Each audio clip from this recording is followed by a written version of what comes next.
En 1964 se separó del Partido Comunista, el denominado Partido Comunista Marxista-Leninista, que en un congreso clandestino adoptó la lucha armada de la cual surgió en 1967 el Ejército Popular de Liberación, EPL.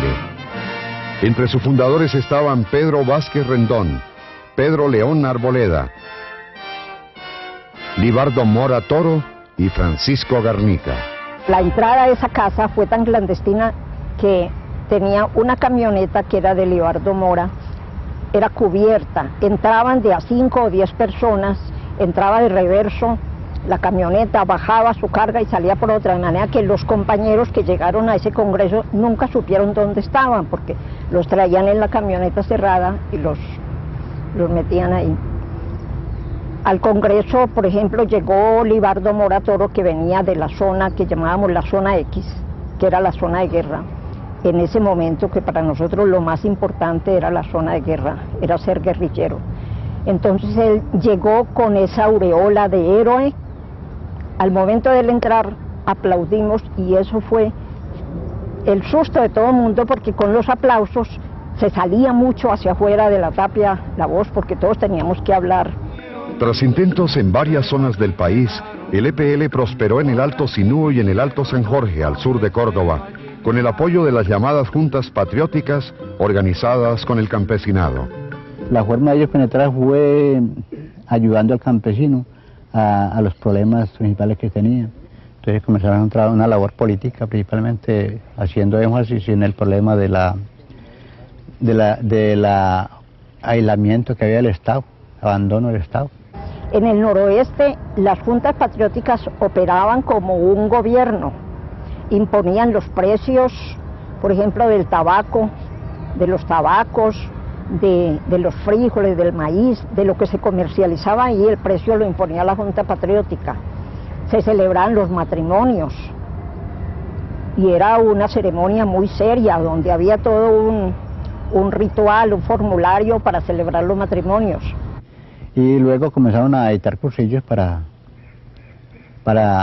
preparar a la gente para levantamientos campesinos. A su vez, el sacerdote Camilo Torres ganaba simpatía en la población y generaba una gran expectativa. Propuso un movimiento unitario de la izquierda y creó el Frente Unido. Realizó una gira nacional recibida por multitudes ansiosas. Pronto, sin embargo, se vinculó al ELN, convencido de la vía armada y acosado por los organismos de seguridad. Entre sus preocupaciones estaban las relaciones entre la teoría de lo social y las prácticas que llevaran a transformaciones importantes en nuestras formas de vida.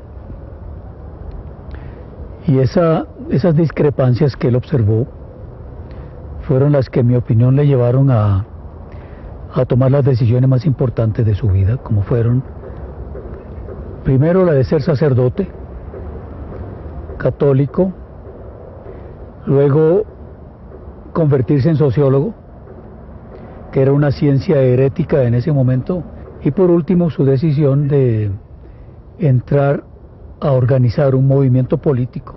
Por último, Camilo pues decide ir a la guerrilla, en lo que más que todo se refleja su desesperación por las frustraciones en los cambios que se necesitaban.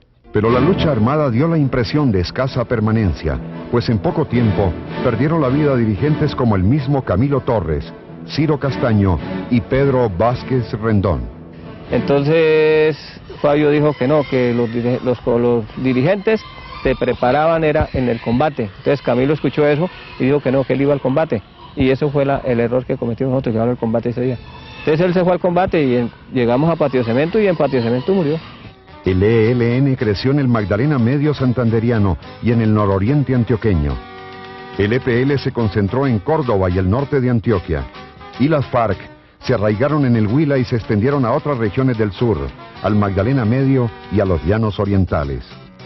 Pero a la vez, los tres grupos armados en los primeros años 70 sufrieron debilitamientos, golpes militares y contradicciones políticas internas. Además, aparecieron otras dificultades en las filas guerrilleras, derivadas del autoritarismo y la intolerancia. Quizás el caso más diciente fue el ajusticiamiento de varios de sus dirigentes. Vitorino Morón, yo que lo conocí personalmente, estuve con él, era un personaje de una capacidad tremenda, intelectual, o sea, tenía una proyección política a nivel del país. Propuso que se hiciera trabajo político en la clase estudiantil, en la clase obrera, ¿sí? En la parte de las ciudades para poder tener una retaguardia fuerte. A eso lo llevó a él a que lo mataran, o sea, a que lo eliminara Fabio Vázquez Castañón. Fabio era un caudillista, un tipo que quería el mando único. Entonces, viene un juicio y dijo que él se iba a volar, que él se iba no sé qué, no sé cuándo, lo trajimos, lo amarramos, hicimos un juicio de 15 días y fue eliminado. Con él, Eliodoro Ochoa y Julio César Cortés, un médico de Bogotá. La habilidad contraguerrillera del ejército se venía consolidando desde los años 50, pues además de la confrontación con las guerrillas, participó con la Armada en la Guerra de Corea. La doctrina de la seguridad nacional involucró la acción cívico-militar, introdujo también el concepto de enemigo interno, desconociendo el principio humanitario de distinción entre combatientes y población civil. Los operativos militares llegaron a afectar a la población.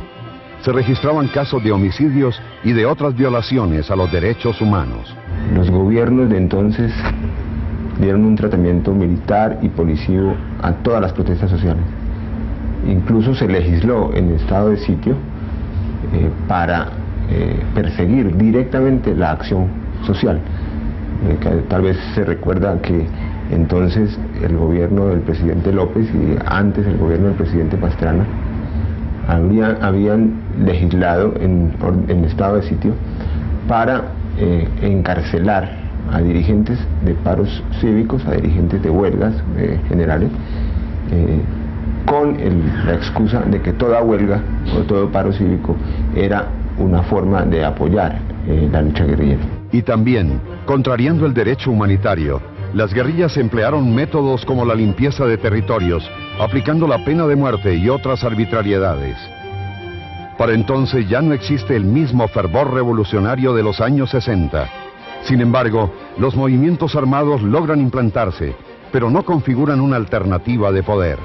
Es así como se prolonga un conflicto irregular, de baja intensidad y localizado en regiones rurales. Pero ante la ofensiva militar y pese a los golpes sufridos, la guerrilla se fortaleció.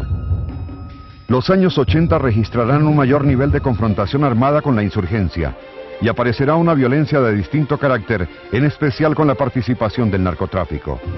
Pero a la vez, se presentarán los primeros contactos de negociación directa entre los gobiernos y las guerrillas. Estos se iniciarán con la toma de la Embajada de República Dominicana por parte del M-19 en 1980. Luego habrá una tregua entre el presidente Belisario Betancur y la mayoría de los movimientos armados